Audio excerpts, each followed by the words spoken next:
Episode 3, motherfucking Squad Talks. It's your boy, Danny Paths, Andy Honcho, Erebus, What to do? and my boy Kneusance. What's up? How's it going, guys? How y'all doing today? It's good to be here. Chilling. Sheesh. All right. So first and foremost, I want to ask y'all, what is the origin story of y'all's names? Because I feel like everybody has like this, either interesting kind of background to it or something that led to that name. So because I know you've gone through, I guess, multiple name changes. Throughout, yeah, because the backstory of it is like, so I've been DJing for like a long time. So like since 15, I would say. I kind of went through a couple different name changes, and then I landed on Erebus when I was watching a review of a movie actually, and it was talking about it's basically, the name of it originates from Greek mythology. It's the deity, the son of chaos, a primordial void. And I heard the definition of that, and I was like, that is exactly how my sets sound, is like organized chaos. Because I mix fast, and I like to do these crazy kind of things with a lot of different techniques. So I was like, that's perfect. That's the exact kind of sound I want to capture too. So I was like, there it is. So does that also kind of lead into the whole Chaos Mix title? Exactly. Yeah, because it's supposed to represent that when you're stepping into a set that I'm playing and or listening to a mix that I'm playing, or even when I start releasing music, when you hear that song, it should be stepping into a world that is in fact chaotic, but also immersive and kind of distributed experience is what I'm trying to kind of encapsulate a bit. All right. Well, damn, my name sounds like shit now.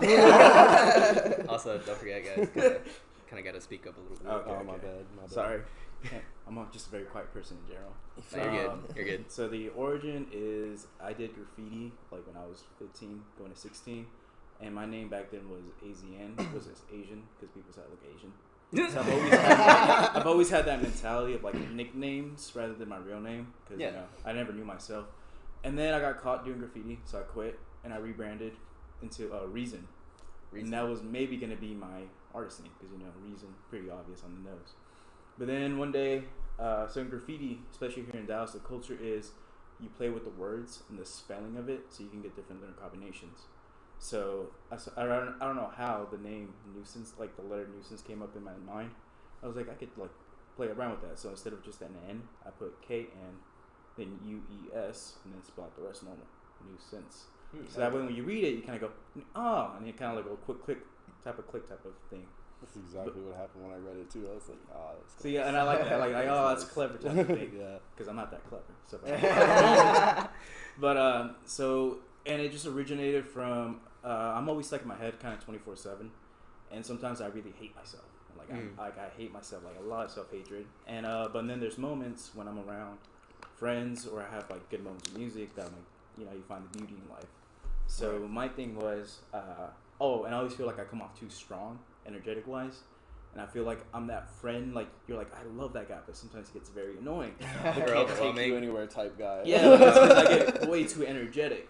So like I felt like a nuisance a lot of time. And then but the thing was, I remember I was having a dark period, and I was listening to Venture Club, their Superhero Anonymous mix specifically, and I was like, I love the feeling how I came in super dark about myself, and after listening for an hour or so, I come out like just happy, like loving life. And I was like, I really want to play on that. So the word nuisance is like, even though you feel dark about yourself, somebody will find something that they love about you, and therefore you will learn how to love yourself, type of thing. So, and that's why I try to calculate through my mixes, and that's why one of them is called Inner Demons. I actually came up with that in high school. That was my crew name. Oh shit. Inner Demons Crew, and it was, instead of C, it was a K, so it abbreviated to IDK. Because in graffiti culture, you put your name and then you put your crew, so it'd be like Kneusance IDK. Ooh, that's sick. I like that. So, okay. And then that's what I was like. I really want to keep like the roots of me, my graffiti culture, throughout my brand. So I was like, Inner Demons will be my mix title. Oh shit. All right. Good shit. So I like that. That's cool. That was good. Thank you. So now that we got, I guess, like the origins of y'all's name, let's ask, what is like the origins of y'all's, I guess, introduction? Like what caused y'all to get into the scene that we're in today of electronic dance music? What's really cool about this is we're gonna have like the same answer. Let me guess. Hold on. Before anybody says anything, let me guess. Skrillex. Close. I'm kidding. No, that's not even my answer, actually. I want to hear him first, actually. So in high school, like I was kind of like you know how high school you went, because I went to a magnetic school, so it wasn't my home school. It was a school in Pleasant Grove. Mm-hmm. So I knew friends from middle school because I went to a magnet school for middle school, and some of them carry over there. So I knew people, but I didn't know people, so I was very nervous, and I tried to fit in as much as possible. And I started catching on music diversity was a way to be like popular, and they said the word techno. I never got into it because at that time, before like teenage years, I could never like keep my attention on it because I was like, there's no words. So I would start listening to techno, so people could like, oh, you listen to techno, you're cool. Okay. I started listening to techno. I went home, looked up techno, and I found this Mega Man techno remix, and I became obsessed with it because of the detail of sound. Mm-hmm. So through that, I started getting into it, and then I found Deadmau5 through Ghosts and stuff, and that's what really hooked me in, because I was listening to Strobe one night, and because I had trouble sleeping, and I put on Strobe, and I remember putting it on and just feeling calm, just pure relaxation. I was like, what the hell is this? Like, how do I have this feeling from no instrument, like no words, just pure sound? I was like, oh, that's it. And then I got hooked through there. And then dubstep came through, just dubstep's popular. Look it up. So I looked it up, and I came across Skrillex because of cinema. I was like, this is like the coolest sound ever. The OG song, bro. So like, and these have been sounds like I've heard in my head since I was a kid, but I never knew that was what I wanted to hear. So from there, and then after high school, Adventure Club came, and then the rest is history. All right. Oh, yeah. Well, it all started literally back when I was like, so like my first introduction to like electronic dance music was like when I want to say I was like 5 or 6 years old. I'll never forget it. I was like in the back of my mom's car with my now stepdad and my mom, and he went into his house to grab something. Mom's like, hey, do you want to listen to some music? And I was like, yeah, sure. So I don't know what the fuck we were doing. We were doing something. And she puts on a little, like, track tape. I don't know if anybody remembers what the little tape track things, yeah.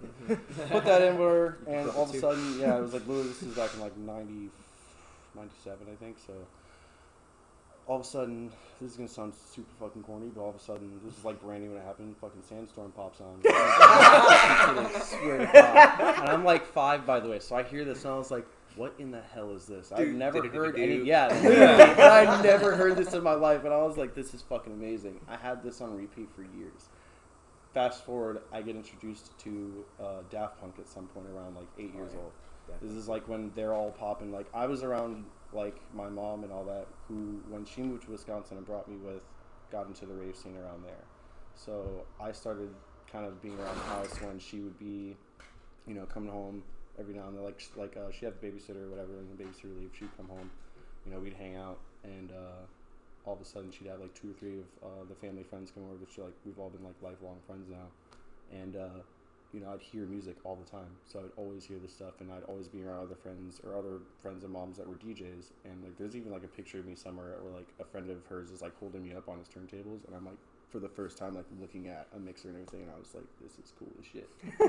And like after that, I think around when I moved here in like 2007, I didn't know anybody, so I didn't really know what to do, what the music scene was down here, and I was just getting into like dancing. And through learning how to dance and all that, I started meeting friends and meeting other people who liked music and all that. And that kind of helped me bridge the gap of like, okay, so I can make friends through, finding things that we all kind of, have a commonality with. And then all of a sudden, I found Skrillex. Didn't really like Skrillex. I was like, this is kind of loud, because I was raised on house. I was raised on house and trance and all that shit and funk and soul and all that. So I was like, this is like, whatever. I go see Deadmau5 for the first time. For the very first time, I was like, this is going to be amazing. And Excision's on the bill, and I was like, I don't really care about Excision that much. So I was like, whatever, I guess I'll see Excision.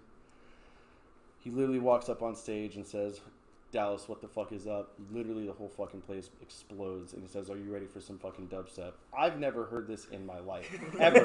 on a large system, I've never heard this ever. And he literally opens up with the Existence VIP, and I was like, I looked around, and like just the fucking vibration of the sound, I was like, this is fucking insane. And that whole hour was literally just mesmerizing. I had never heard any of this music. I heard like all the classics in one set. I promise you, I'll even give you the set. If you find fucking Volume 1 Accessions, the almost verbatim, the exact same set I saw, it was like, I went home that night and I was obsessed. I was like, dubstep. Like, I looked up so much shit and I was literally enthralled. And it was like, from that point on, I was like, I've got to learn how to do this stuff. This is amazing. And it was history. I had to. And this is how Jeff gets his headbangers in his cult through live sets. I remember that set. It was the first time I heard, like, and that was literally the first, like, this. I use that example because when people don't understand dubstep or don't like dubstep, and a lot of times there's like, it's just noise. And I'm like, here's the thing. It has to be heard on a proper sound system. Yep. You can hear it on headphones all you want, and it's cool, don't get me wrong, and it's great for most people who actually want to find it, and it's a great substitute. Mm-hmm. But when you don't know about it and you've never really got into it, and you actually are taken to a show and you hear it for the first time on a proper sound system, and you feel that bass, it all becomes clear right then and there, because it's made for a live performance. Oh yeah, 100%. Like, that's all. I agree with that 100%. It has to be for that. Too. Yeah, the environment. It's all about the atmosphere, the energy, people, yeah, everything. Oh my god. Oh yeah. So, do y'all have any tracks out of your own? Nope. I'm currently working on. See, I've been working on mostly sound design for the longest time, but I have a really huge issue with it because I'm super impatient and I have ADHD, and I get like, I'm bored. I'm gonna work on this one, and I'll start working on something else, and then so a lot of times I either become like, not exactly whips, but I would say bare bones tracks where they're kind of just the form of like what could be, and I start working on the sound for it, and I'm like, all right, this is kind of boring for me, so I'll go work on another one. And then if I don't like that one, I'll be like, scrap that, work on this one. And it's become a vicious cycle. Yep. So I'm trying to like impute to myself, you have to learn how to either finish these and also learn the DAW at the same time. So I'm kind of I'm probably right now I'm at a crossroads where I'm going to kind of stop a lot of like working on sound design, I would say. And I'm just going to start working on learning all the commands I possibly can as best I possibly can and just memorize them and commit them to memory. And then it should help that be just a lot easier and flow a lot better, because then you won't be struggling. You're like, fuck, I don't remember how to fucking, do this command to make this work.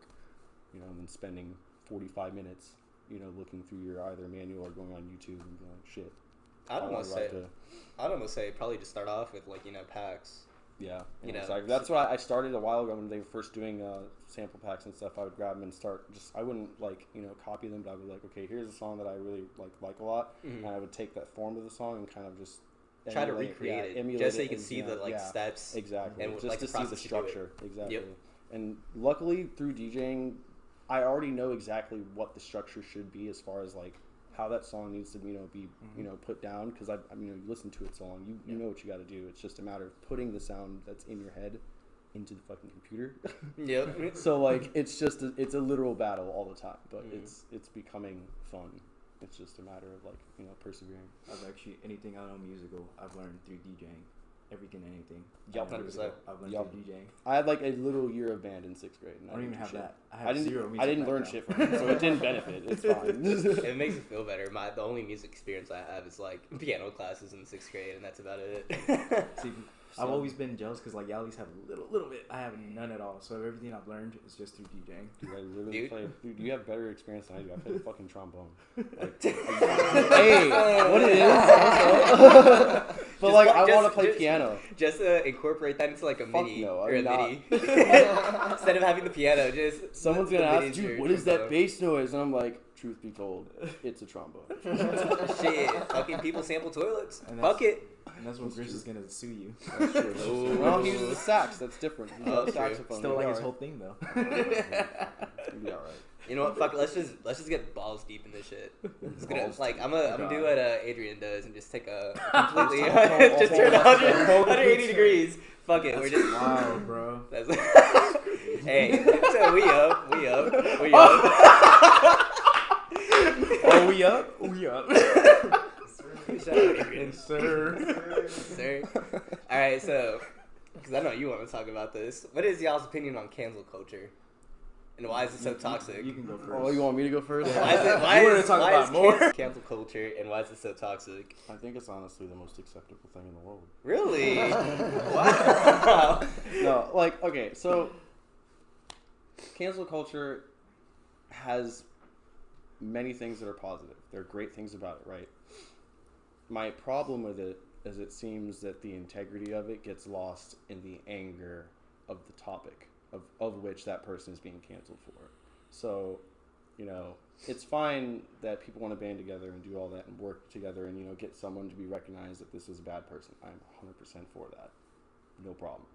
But do your research. Make sure that what you're researching and because how many times have you seen people go and can't try to cancel somebody and you see death threats and or tweets that have serious vulgar things in there?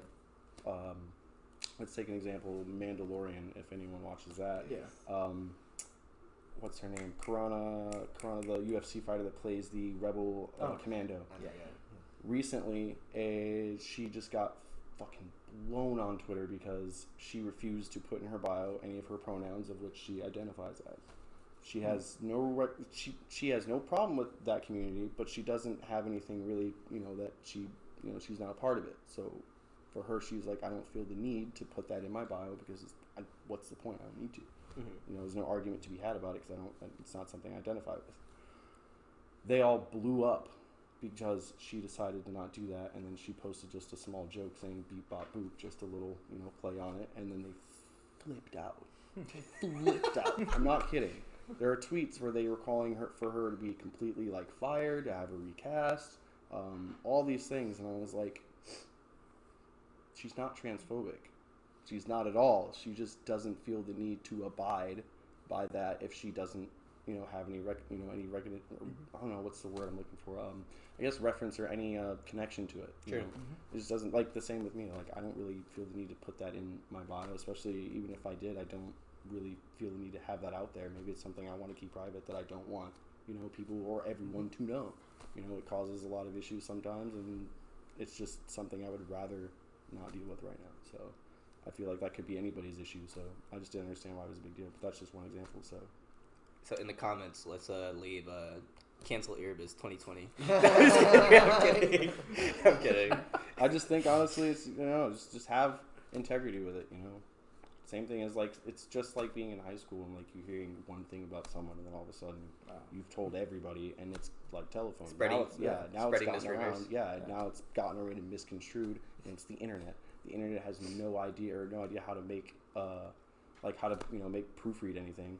True. They just see. I mean, how many times have you seen something on the internet and reacted so quick without really thinking about it, and then you look into it and you're like, "Oh fuck, I'm an asshole." Delete. I'm telling you, that's what I'm saying. You've got to do your research on these things. Just make sure, because then you're gonna feel like a dick when you realize, "Oh fuck, I was in the wrong." Especially if you get called out for it.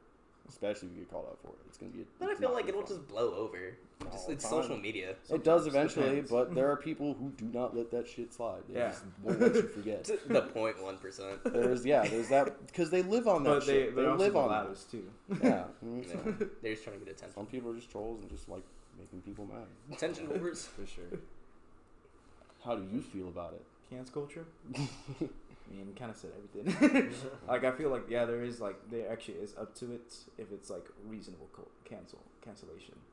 If somebody deserves a cancellation, then it has its benefits. It's that person no longer has a platform. Exactly. But it can get lost in the hype. Exactly. Because a second part of that is mob mentality. Yep. Yeah, I was gonna say everybody wants to be a part of something. You lose the individual reasoning why you went behind it as people opposed just talking bad. Exactly. You just want to talk about it because everybody's talking about it, and that's a huge problem because there are certain people that are talking about things they have no business talking about only because it's popular. Exactly. They have no idea what it is in the first place, and then you have people who are sitting there on Twitter or whatever social media platform spewing away and constantly not looking at their information, and we're all guilty of it. Everybody's done it once or twice. I've done it a few times where you've said something and didn't really look into it, but that's the problem is people don't acknowledge that with themselves and they just keep fucking doing it. Right. You've got to do your research. I mean, look into history, look into factual things that are out there and actually form your own opinion and, be independent instead of just being I'm going to be a part of this because everybody's thinking about this and that's what I want to do. What kind of individuality is that? True. I feel like one thing, I guess, in cancel culture, mob mentality that's going on around here in the scene, in the Dallas local scene, are underground shows. That is So- a huge thing, yeah. Yeah. So that's not. I've been asking friends that aren't in Texas here. That's not. It's Oh, yeah. everywhere. It's No, I a know. big thing that's kind of popping up everywhere, and there are pockets of people that are doing it in an informal and unsafe way. But And it's not even just like small local DJs. I know there's like one. I'm not gonna call him out because that's free promo. there are a couple of But- people who have done it. Yeah. No, there's an artist on Subsidia that was like promoting the fuck out of like I think a desert rave party. Mm-hmm. And I guess it was like an underground kind of thing, and they're just kind of trying out to in, like Arizona or not Arizona, probably on like Vegas, yeah, out in East California. Yeah. whatever. So I guess they think they're just taking it back to the old underground days, when it was just like, oh, people just want to listen to techno at like in a warehouse off like whatever. Here's the problem with that: we're not in fucking '94 anymore. Nope. And It's here's the 2020. other issue with that: the people before us, i.e., my parents' generation, who were raving way before us, who were breaking into warehouses and doing these things illegally and risking their literal like being arrested and their shit getting confiscated. Like, I don't think people understand. Like, when shit would get raided, they would take your turntables, they would take your records, they would take your speakers, they would take everything. Mm-hmm. They don't give a fuck because it was illegal. And you're doing the same thing. And yeah, they may be a little more lenient now because there's a shit ton of people there and they don't want to deal with it. But the problem is, we're not in '94 anymore. Things have legitimized, and you have to abide by those guidelines. Otherwise, it's going to damage everything that they have literally built forever. Because there was a point when the bubble popped and there was nothing going on. We all remember it. And do you want that to happen again? I feel like the only time it'll happen again is if we end up having to go back into a lockdown and shit just gets like strictly enforced again. Yeah. It will survive over in other parts of the world because it is surviving in other parts of the world. We're seeing plenty of DJs play shows overseas in Europe, Thailand, and all Festivals, the huge festivals. Oh yeah. So clearly, there's a fraction of it that's surviving. The American part of the industry, though, is going to suffer seriously if it doesn't get any kind of revenue from anything going on. So there's going to have to be some kind of medium that's going to have to be put in place. And honestly, sacrifices will have to be made. You're going to have lower capacity shows. You're going to have outdoor events for mostly all of the time, which means winter events are going to be damn near hard to do Oh yeah. almost the entire time. And we're going to have to just roll with it because the country didn't decide to get its shit together 6 months to go, Yep. Yep. like everybody else. So here we are. Yeah. And now we got to deal with it. So Go America. We're notorious for being individuals, so we're just like, no. Yeah. But it is what it is. Time to roll with the punches. You made your bed, now lay in it. So since we're on the topic of shows, as of recently, I've seen not just here, in Texas, but like in other states as well, Florida, Colorado, just over America. There's this, I guess, trend for shows coming back, but it being super limited capacity.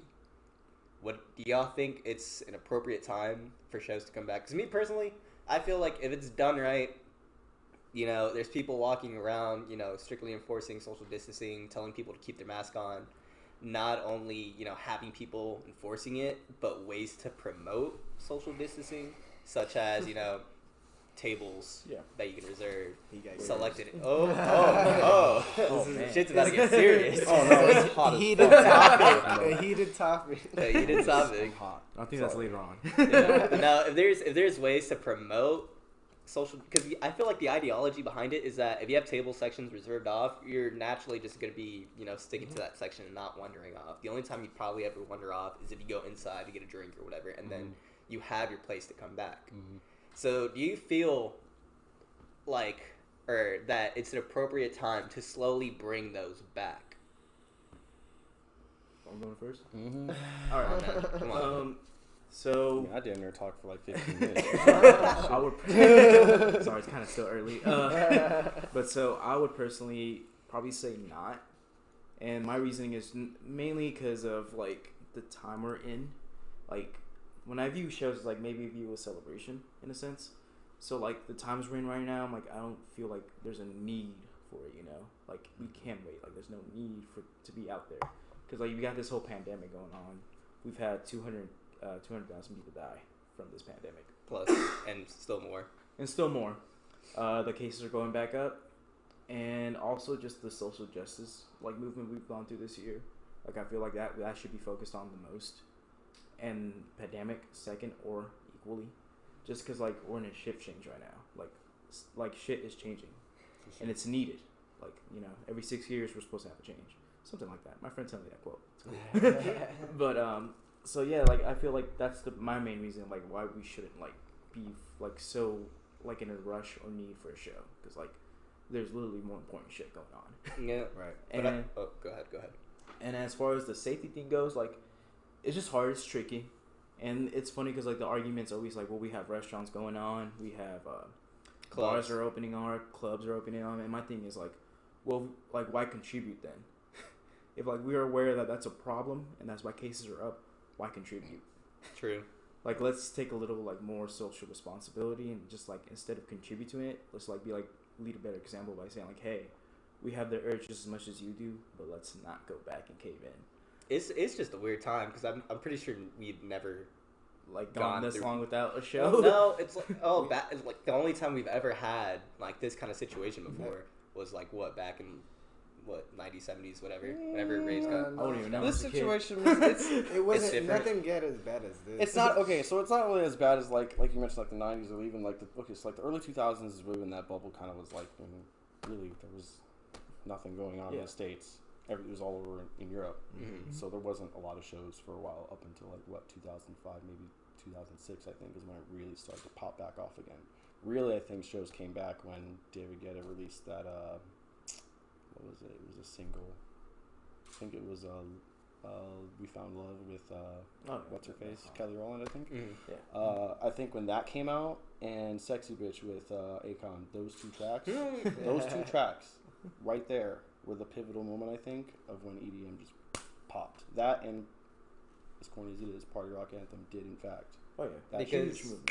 Because it hit a mainstream level. It did. It wasn't just like it didn't attack or target the audience or hit the audience that was just like in the It hit exactly who it was speaking to immediately. and had a catchphrase and a dance with it. Exactly. It was literally Pop the off even perfect more, formula. It was perfect. So, granted, we weren't in the middle of a pandemic during those times. That was due to just the audience not giving a fuck about that. They just didn't care. So, I don't know. Personally, right now with shows coming back, I see them as test beds. These are shows that, I mean, it's winter. Yeah. Let's be real. It probably won't last throughout November, maybe December, depending on the weather is. You never know. Texas is weird through winter months, so depending on warm months, but like, I don't think, I mean, the virus doesn't care about weather, so I think the winter is going to affect these shows. I honestly see them as just test beds to see what we can do in the future for spring and or summer, if we're even going to be able to do them on a larger scale, or you're going to have to keep them, even at smaller scale, but still be able to do these and have some sort of revenue running into the industry.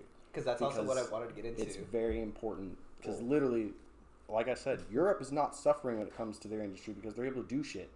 Don't get me wrong, the UK, I believe, is having issues with it because plenty of their clubs closed down. There's plenty of regulation over there that's literally not being addressed for the entertainment industry over there. They're getting fucked, and it's not fair.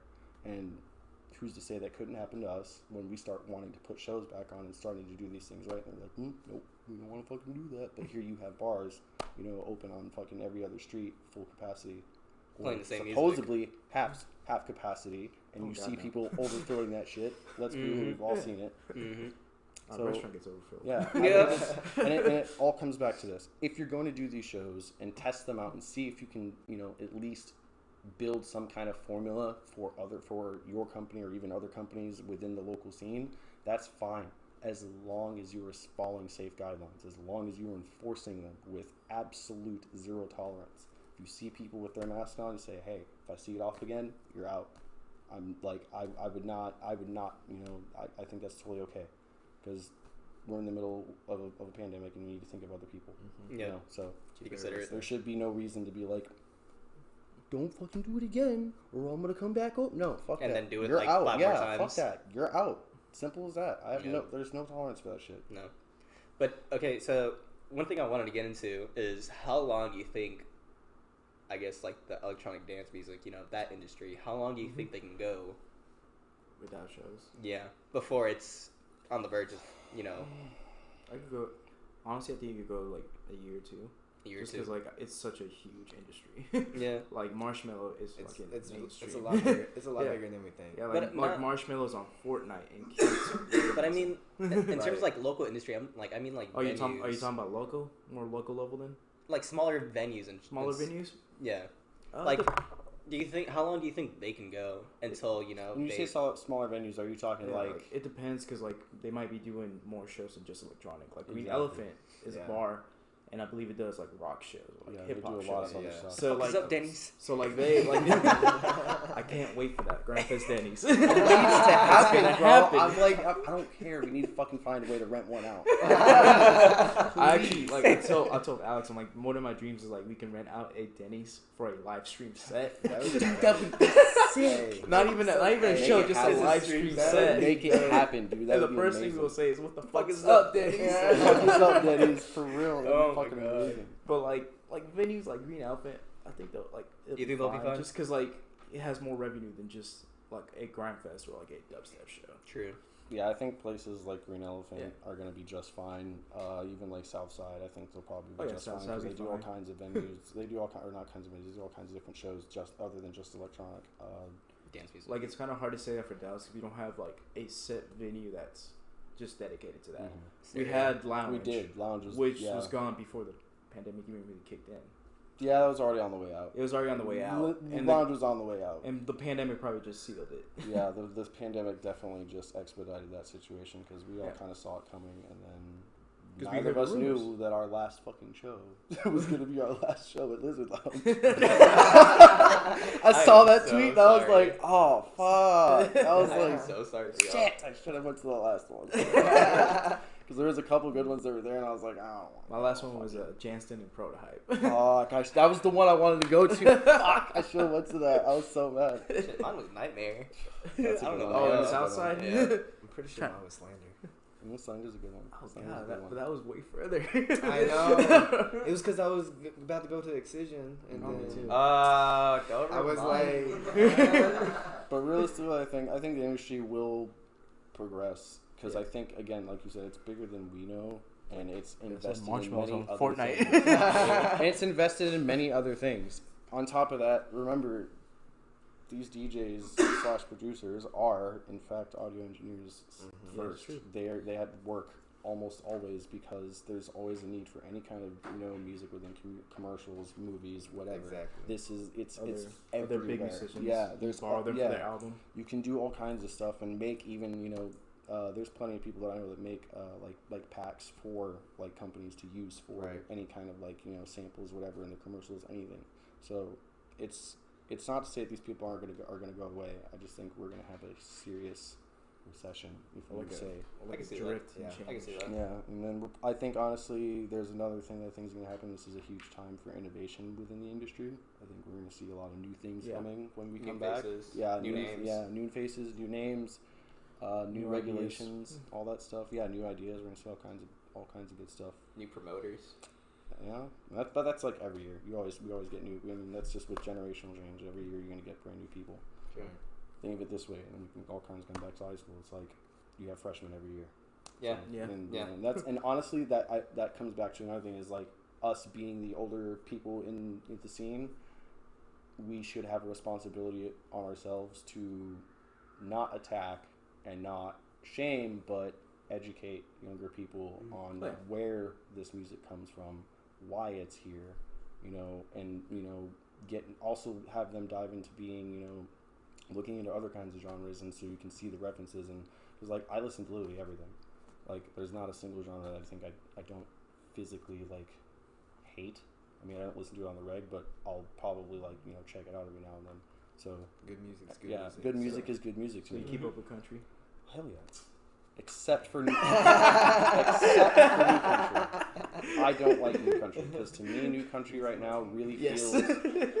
Country is just like hip hop to me right now. It's very country sounds like alternative rock with a country spin. It doesn't feel like you know, It's Hank not- Williams Jr. it's It not doesn't the- feel like Johnny Cash, Right. Willie Nelson. It's more pop now. Yeah, it's pop. It's- Hip hop feels like pop now. Yeah. It doesn't feel like, you know, Like pure hip-hop. Mos Def, Black Star, you know, Biggie Smalls, Tupac. I can go Right. on forever. It doesn't feel like any of that anymore, which Right. is fine because it's popular. But when are we going to popularize people who actually have a message to say? Because really, hip hop has always been about saying something. Exactly. It's always True. been about. It's always been Your political. words, right. It's literally been that. It's a freedom of expression for and started by Black people. You know, to get a message across about struggle and Get their how- voice heard. Yeah, to get their Exactly. words heard. So, I think it's interesting to see. No one gives a fuck. Yeah. It's like we'd rather just shake our ass and be in the club. And I'm like, okay, Mumble it's rap. fun, but like, With a punky bass line. do y'all not want to think about anything? Like, is that like I don't get it. Andy, I'm gonna let you talk, bro. I've been talking out my ass. Bro. I need you to get some screen time. All right. So what would y'all dream back to back be? You can go first. Not like one one to see. No, not one to see. One to like. want to. be- want to- play with. Are we talking Play with local artists or Anyone, talking anyone. Oh man, that's too big of a local, fucking- local and big. Nah, let's just do. If he could go back to back with anyone, Anybody. any artist, Anybody. any musician, anyone, who would it be, and why? I'm probably gonna have two, but they'll be under two different categories. If I could go under any Fair. back to back under the name of Erebus, it would. It's probably gonna have to be. I'm not gonna lie, I really enjoy playing with Kneusance. Yeah. That Kneusance? dude, yeah, that dude is so much fun to play with, and he's just a great dude in general. So like, and that's what matters for a back to back isn't exactly someone's status or even like it's the bond. It's how you feel when you guys The are playing chemistry. together. Yeah, that chemistry when you The guys flow, get on the stage. energy. That Mhm. like me and him just kind of have that thing whenever, and we haven't played much together. We played a few times, but it clicks every time. And if it wasn't gonna be Erebus, because I do love playing house music, if I could back to back with anybody, I'm not gonna lie. It's probably gonna be like something like Dom Dalla. Oh, yeah. Dom Dalla would be Right. fun as fuck. Him or Fisher. Fisher would be dope. That'd be a party. Fisher would be so much fun to fucking back to back with because that man seems like he's got such a groove about his sets and like his music is just it gets me every time. Do you know who James Hype is? James Hype? No, I haven't heard of that. Do me a favor, look up James Hype whenever you get home. Look I up his will. mixing techniques and his energy. I And will. I feel like Have I you heard might of change Scratch your- Bastard? Huh? Have you heard of Scratch I Bastard? don't think I have. Dude, check out Scratch Alright, Bastard. That alright. dude is insane. That's how I feel about James Hype, bro. That's another thing. I really wish I could fucking learn like turntablism. Oh Like, my that's God, like me a too. goal. I want to learn Yeah. so bad, but they're fucking expensive. Yeah. Mhm. Techniques are not cheap at all. Oh, no. Well, my goal is like once I've mastered CDJs and like I'm fully like comfortable with them.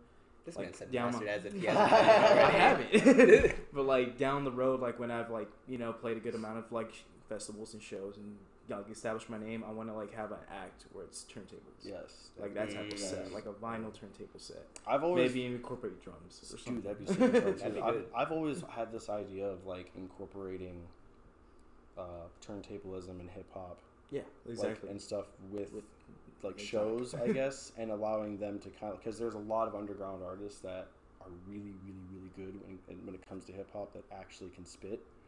And I feel like if you can bring some of those people in, you'll get to mingle some of those artists with a lot of the producers and get them with people that can make something either brand new or even help them out with some of their shit. And on top of that, it's not going to be like mumble rap or anything, which would be cool if some people come out with that. I'm not docking it, but like honestly, I think it would be really more meaningful to see someone come out with like something that actually is impactful. Right. And then also you're like, oh shit, it's also electronic. That's fucking sick. Like it'd Right. be cool as hell True. to see that shit. So I don't know. I think that'd just be an interesting dream of mine to see that happen.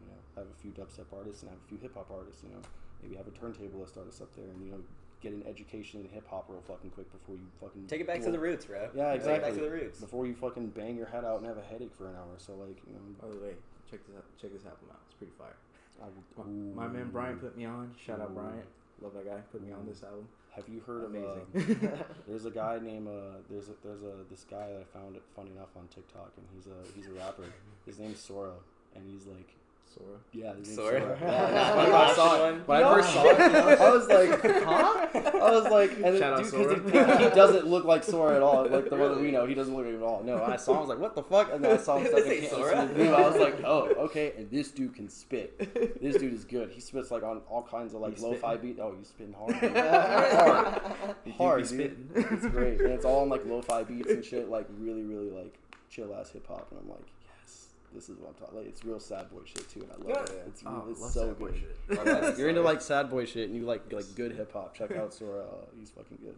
I can remember it too because you're all shit. So who would your Oh, back be? Adventure Club. Adventure Club? Right away. I knew Like, that. that's I knew that. That's what inspired me to mix. True. Like, it wasn't like I've loved electronic music and I knew I wanted something to do in music. I just never knew exactly what it was. And then it was Superheroes Anonymous. I was like, I love the emotion that I go through within an hour.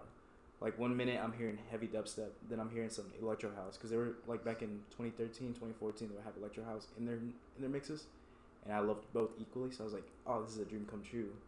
And then out of nowhere, some sad shit would come in.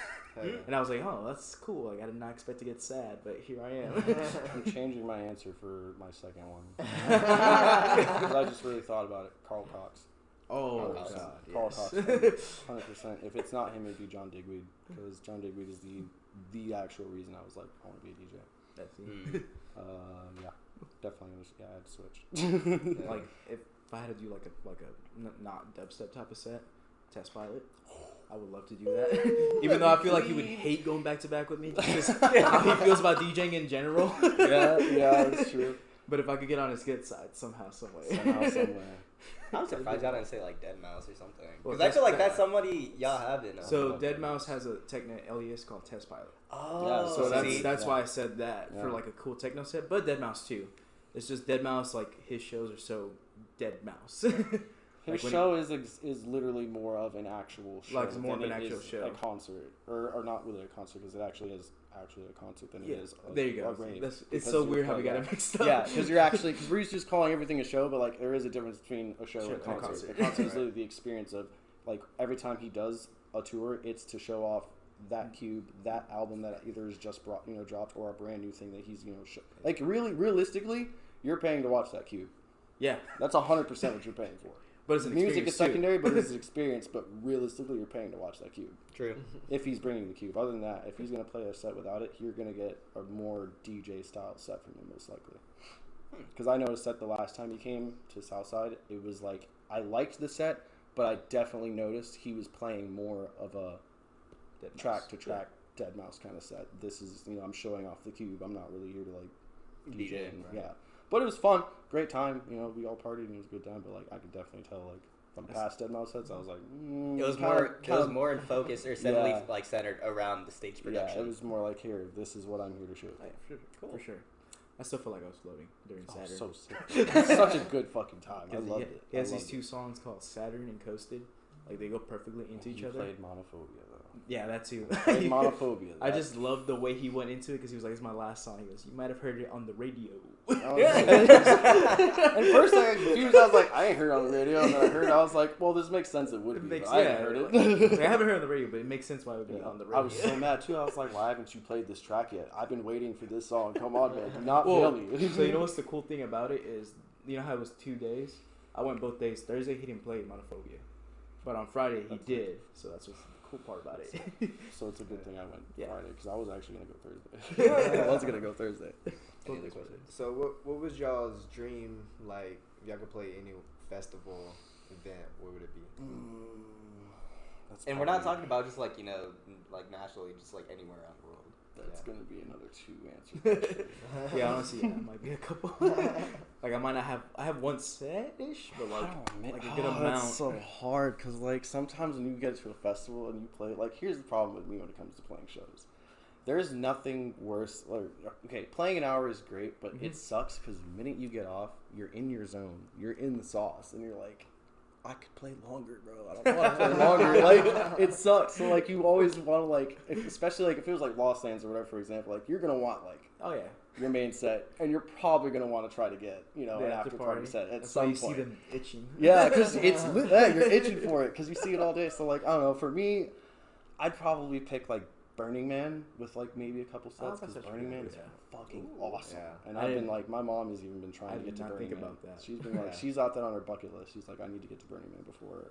That'd be fun Before I for can- like us because like we can do like you said multiple sets. Yeah. Like we could have our And you- main like yeah. dubstep set. It would be and cool to then- even like to have your own techno stage one. representing Yeah. whoever you're with and all that, and have multiple sets, or whatever. And I'm like, if it was dubstep, Valhalla. Oh, wow. That bitch is insane. Valhalla is wild. I would love to go out there. That shit is. I'm just seeing, and the reason only is because like seeing, you know, when I saw Graham Green do his little like vlog that he went up there and just seeing the scope of it and seeing the culture up there for dubstep, I was just like, damn. I was like, it's wild, dude. It was crazy. So Valhalla would be up there for sure. Why not Rampage? Rampage. That's Here's the what thing. I'm saying. Rampage Is it too is like, much? not that it's too much. It's like, I don't know. Part of me doesn't really want to be that like famous, if that makes sense. I don't want to be like I've always said this from the beginning. I never want to be at Skrillex's level. I never want to be that high up because that's just a lot of pressure. I feel like. So would you say you want to be like an infect, like where you have the recognition? Yes, but you're I've not always said I want to famous? tour comfortably. I've always said Yeah. that if I was ever going to be able to the point where I want to tour, I want to be able to take the time to say, okay, I'm going to tour for 3 or 4 months, right? You know, a nice tour to promote an EP or whatever, and then after that, I'm gonna take a fucking break. Because you want that creative ability. Yeah, I want to just, right. you know, I want to have that creative access to just take a break. And honestly, how many times have we seen people literally break from touring all fucking year? Squanto. Squanto. Even Skrillex was like, I'm done playing shows for a Hardwell. long time. Hardwell Hardwell, too. fucking, Avicii. I mean, I Avicii. think. It literally cost Avicii his life. life. So like, and then you have Tiesto, who got completely burnt out on one genre of music because he was forced to play it for so long, and then took a year off, went to LA, and came back and was like, I'm gonna make big room now. Now look what he's doing because he realized I can do that and still be able to be relevant. Look what he's making now. He's making a lot of deep house and a lot of techno type shit Yeah. because he's running the game. So that's kind of why I want to I don't want to be that huge. There's no reason to tour that much unless fair. you're trying to make X amount of dollars and be the biggest influence in the scene. That's fine. If you want to be that, that's cool. But for You me, just don't want to be a slave to the music industry. exactly. I don't want to do all that because it can get really, really muddy really, really quick when you get presented with that kind of, you know, platform and that kind of influence that quick and so sudden. You know, it's really it's a double-edged sword. So I definitely want to I just never thought about that. keep it level and, you know, and keep, because it's also a level of humbleness too. I don't ever want to be, you know, the guy that someone says like, oh, what fucking happened to you, bro? You changed, yeah, bro. you fucking changed, bro. I don't want to be that guy. I've never wanted to be that guy because I've met people that are like that, and I'm like, it's not that, because it's never been about that. It is never once. I've never DJ'd for fame. I've never DJ'd to get recognition, really. This is it for the music and the culture. Yeah, I do it for the culture, and on top of that, I've done it for you guys. Like, I like to DJ because I like to see my peers. The reactions. Yeah, I prefer to see y'all almost as more as I prefer to see the crowd when it comes to reaction, like when I'm playing sets. I feel like it's just because for us, we know what's going on and we can appreciate it a lot more. Right, For right, sure. right. That's why I love having like homies around that know what's Exactly, going on. exactly. Don't freak out over. Yeah, I love that stuff because it and one on top of that, it's a healthy way for me to feed my ego without being overfeeding destructive it. or being Toxic. toxic or anything. Exactly. And that's how I feed my ego, is those live shows and getting those reactions from people and feedback and all that. That's the whole point of that. So Not only that, but I feel like it also helps you grow as an artist because you know what you're doing right. Yeah. so See what's hitting, what's missing. But I've never wanted, like, Rampage is dope and it would be so fun to play it, but I feel like you have to be at a certain level, status. Yeah, to get right up there. So I guess you're right. I probably want to be like an infect or maybe more. Murder. Less than Murder because he's still pretty popping. Like he's up there. He's just kind of I don't know. I guess more on the lines of like. I feel like Graham Greene would be a good example. He's a good example, yeah, because he's still in his early ages and he's really smart about what he does when it comes to shows and how he's going to market himself and branding. So that's someone I look up to when it comes to like his timing with things and when he does things and how like he's really, really good at that. He's a smart motherfucker. Shout out Milton. Mine would probably be Lost Lands for sure. Like that'd be a great one to play just because like going, I remember just kind of feeling at home, quote unquote. Just because I'm like, it's so cool to be like in this environment where like I feel the bass where no matter where I'm at, and I see people loving dubstep as much as I do, but appreciating it as much as I do. Yep. For many reasons, whether it comes to sound, to energy it gives you, the friends it gives you. I was like, this is just like, it feels amazing. and it has dinosaurs. Yeah. Like huge ass dinosaurs. Like it's pretty cool. So like that'd be pretty cool. And like I've always wanted to play Lost Dance. I can't wait to play Lost Dance because my dream is like once I'm done with the set, my encore song would be Time to Pretend from MGMT. Nice. Just so I could be like, hey, be in this moment, like everybody, because like it's a good song about life. Yeah. And in the moment, so I'd be like, hey, just a quick, like, this is like if you're going through some shit, this is a beautiful way to go through it. Mm-hmm. I feel like it'd also be like a good way to like kind of reground everybody. Yeah. Because everybody gets like so lost in the moment. It's like, all right, everybody just kind of like take a look at your surroundings. You know, you're here. Yeah. You're living it right That's now. what I like about like playing house shows so much is because you're allowed to one set a vibe and set a direction of where you're going, and you can navigate that almost, I think, better than dubstep personally, because you're allowed way more time and freedom to kind of just sit there, because with dubstep, like, I mix really fast. Oh no, no. It kind of feels like you have to. It feels like you kind of have to too. Yeah, and like that's because not the even- attention span. It's the competition. It's the competition of like, oh, I got to one up dude behind me, or I got to one up the dude that's after me. Like, you know, Well, it's always For me too is the audience. Like I feel like the attention. You have span to keep is the so energy up. short. Yeah, yeah, you gotta yeah, keep the it's energy kinda short. Yeah, that's Like you why, can't let a song really ride out. For Yeah, me. I feel that. Unless you put like a vocal. Unless you're like at the crowd that likes that stuff, i.e. deep dub or i.e. Yeah. experimental bass, like those kinds of things are the only times you're gonna be able to let that shit ride out and do some crazy shit. So That's why I love mixing melodic too. So it's like that moment where you can like kind of like let it sink in and let yourself be in the moment. Because like what I love doing, this is what I love about Together Venture Club is like you at their highest. Like what I like to do is I like to get people like hit a heavy song, get them, and then keep building up on it. And when they're at their highest moment, slow it down. Just so, That's like fun. they have all that energy. that is fun. And then when they're like, if it's a lyric that makes them think about something, they're at their highest moment. So instead of thinking negatively, they might think positively. So it's kind of cool. It's like a fakie. Yeah, like a I fake like out. that. That's a fun. Blue ball. So Yeah, it's like, nice no. little blue ball moment. The blue ball moment. I did that actually this Friday with a track that was like, it has a huge build up and then it just dips off, gets real quiet, and it says "Let me be your sunshine" or whatever, and it drops in this sick fucking groove, and people just looked at it and were just like, "Ooh!" I was like, yes, I was like, that's what I was looking for. How are we doing on time? We're at almost an hour. Jeez. God. Clip this part out and last part. All right. Any last questions that we want to ask? Last one, guys, before we Anything wrap it else? up. I don't even say. Well, Shoutouts? we did have that one topic we were to talk about. Oh, you're right. But, I mean, we kind of ran out of time though. Unless you want to cover it real quick. This is like one of the longest ones that's felt the Well, smoothest, it's bro. a double feature too, so. Yeah. Oh, Oh true. yeah, yeah. All right. Well, What do you want to start start it off? off? And then we'll just cut it back in. All right. So this is actually like a personal topic him and I want to talk about, especially since we're both people of color, trying to be DJs and go out there and make it. The inequality of the scene, in it, not. It's I like, came up with a better term for Yeah, it when you brought it up, because I was thinking about it when you brought it up a week ago, and I was like, it's not exactly equality because there's plenty of equality in the scene. It's more about equal representation. There you go, representation. Because there are plenty of artists in the scene that are of color that are doing a lot of the same music, but don't get recognized as much. Zuba. Zuba's a good example. Sora's a good example. There are plenty of other examples that people either don't know about or get into other music that is started by people of color and don't go and do their research and then again make money off of this. Which is fine if you're going to go make the money and do that and be a part of the industry. Respect it. Learn your history. It should Call be back to it. Call back to it and Acknowledge inform it. your audience Yeah. of what the culture is. You should I feel you have a responsibility of some sort since you're involved in DJing and DJ culture and the rave scene and its culture and its history being a part of a pivotal moments of its of its growth The origin of it. and its origin. You need to be able to have this information on hand so that you can put that out there when people are I don't know, maybe doing things that are just not a part of the culture. A big thing is like, I don't know, like ghost producing is kind of a thing that I don't really enjoy. That's kind of gotten into the scene, so like it's fine if you're going to do it, and it makes money. I get it, but like I don't think people should get famous off ghost producing at all. It doesn't make sense. But yeah, I think the representation is a little bit off, and I think it really needs to start.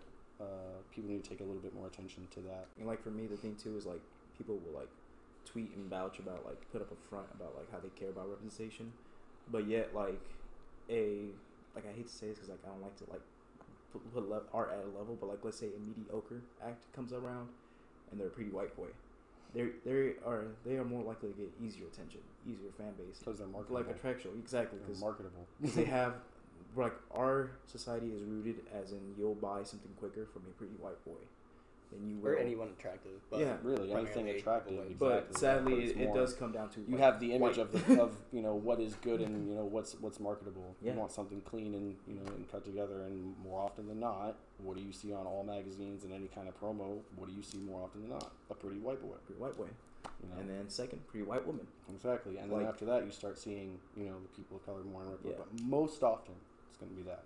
And that's the thing too, is like I feel like it's a little bit harder for like people of like color, Of color.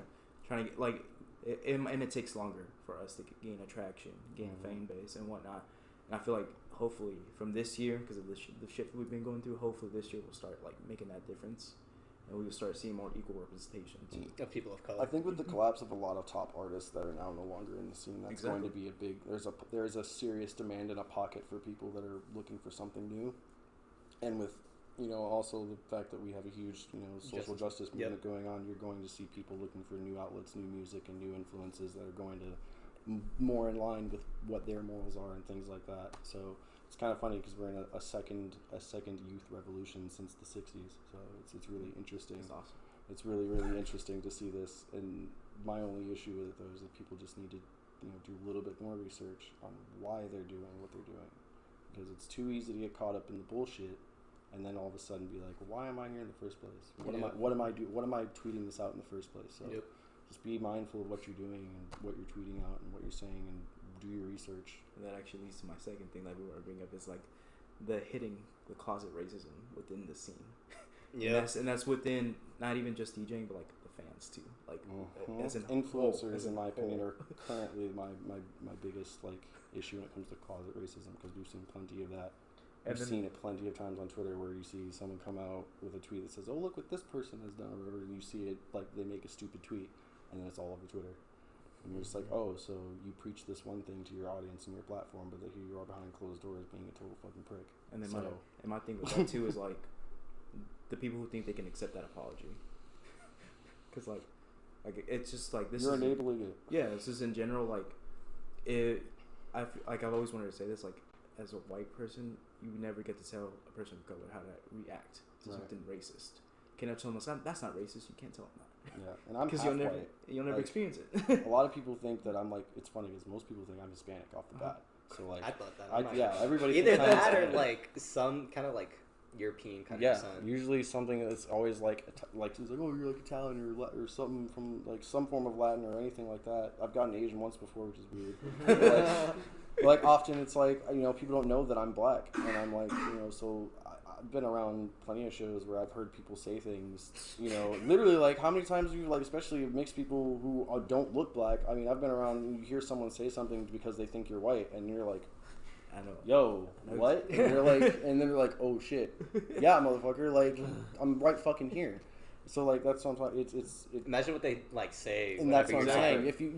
If you're saying that when you think that we're cool, whatever, or even when you're behind your back, imagine what they're saying at the house or on Twitter on an anonymous account or whatever. So that stuff's got to be nipped in the bud at some point. We've got to be more responsible about being accountable for people who do that. And I wouldn't if you're not going to call them out, you need to have a fucking talk with them and be like, look, this is hold not them cool. like accountable. Hold them, accountability.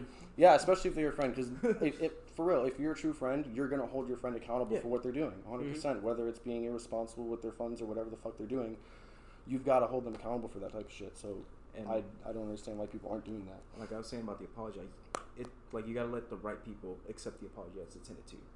Like as a white person, you can't be like, "We forgive you," and put like a little heart emoji. No, yeah. you didn't get like offended. It didn't affect you. It affected like the black person, people, the Hispanics. audience. Yeah, exactly. So like so it's up to us whether we deem that apology worthy or not. Exactly. Acceptable or not. It goes all the way back to people speaking for a people. Yeah, speaking on behalf of a people that they themselves are not a part of. Yeah, because then you're just saying, that. "Oh, we forgive you," and you're like, "Oh yeah, I'm all good now." They said, "No, we didn't fucking say shit. Those people did. What are you talking about?" So like that's the people you offended are still yeah, offended. we're fucking mad. still offended. Yeah, I can't stand that. So I'm just like, and again, Like nothing's worse than seeing half-assed apologies, and then people just be like, "Well, it's okay," and I'm like, "No, it's not." There is one like famous Twitter person. I'm not gonna say who, but like Yeah, he's do been that. like the people have been trying to cancel him for a minute, and every time he makes an apology, it's the white people with the heart emojis. Yep. We forgive you. Every time. Every time. It's like, it's not your place to forgive. In short, just fucking be better. Just be a decent human being. And Don't stop- be a piece yeah, of shit. Don't be It's a not fucking that prick. It's not that hard. This life is super fucking simple to live if you just, keep your head down, keep your, be mindful of your friends and people that you love. Even if you're going through a hard time, like, try to your best to keep that within yourself. Exactly. Not to lash it out. Like, because the last thing we need is the last thing is negativity, you know? Right. Like, I'll have terrible days at work. And I'll be having terrible days leading up to work. I'll be in a terrible mindset. But, like, instead of trying to, like, I lash that out, like, some people be like, hey, can I get free extra rand? Instead of being like, I have to charge you like I used to. Be like, fuck it, it's not my money. Here you go. Right. And it kind of makes your day. Right. So And I the try to thing do is, something like that. With what you were saying is, like, you're right. We all have bad days and stuff. And it's okay to be angry and upset about shit. A good thing that someone told me was we have the ability to we may not be able to control what life throws at us, but we have the entire ability to control how we react to what it throws at us, and that stands for just about everything you do in life. So with something that I've been trying to do is live on life's terms. Shit's gonna happen. Yeah. Bad things are going to happen. There are bad people in the world, and you can either make a conscious decision to figure out how can I go about making the world a better place, either through getting into government or going to school and finding out better ways to report statistics that aren't skewed and things like that, and better representation of people who are being marginalized and don't get the things that they're supposed to be getting. There's plenty of ways to do that. You just have to find something that's going to work for you, and it's a bitch and a half. I'm still doing it myself. I'm not fucking perfect. I never will be. None of us are ever going to be perfect, but we're all works in progress. You've got to take time for yourself, and it's okay to do that. So I think that some people don't realize either is, everyone's always like, I'm living for my friends and da-da-da-da-da, which is cool. It's good to have that care for them, but you got to take care of yourself. Clean your backyard before you try to clean up anybody else's, because you're a literal fucking hypocrite if you're trying to be like, oh yeah, you're not doing this, da-da-da-da. I'm like, bro, you literally are not having a good time right now. What are you talking about? Like, there's always that one dude that tries to give you advice, and you're like, you're not the person right right mindset. No, at all. Like, you're the last person I want to talk this about. So just like dogs, dude. They live such a simple life. Yeah, like, they're so lucky. You can learn a lot from those doggos, man. It's a very simple life, and that's the thing. Just I always lived a very simple life of strength and honor. Keep yourself, keep good with yourself. Have strength within yourself, and honor your friends, honor your family, and honor what you do. Have integrity with what you do. Walk with purpose. Simple as that. And big chungus. And big fucking big chungus. That was 3. Chungus. Big Chungus.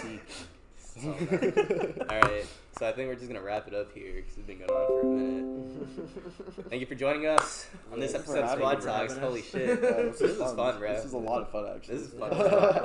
Again, Cool. got my boy Kneusance, my boy Erebus, What do you do? Andy Honcho, half of 48, aka 24.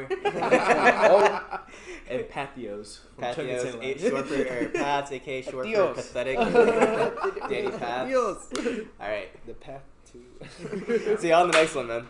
We out. Big chungus. Yeah, that was good. Yeah, that was fun as fuck. Good shit. Yeah. Y'all killed that. Thank you. Thank you. Shit, good shit.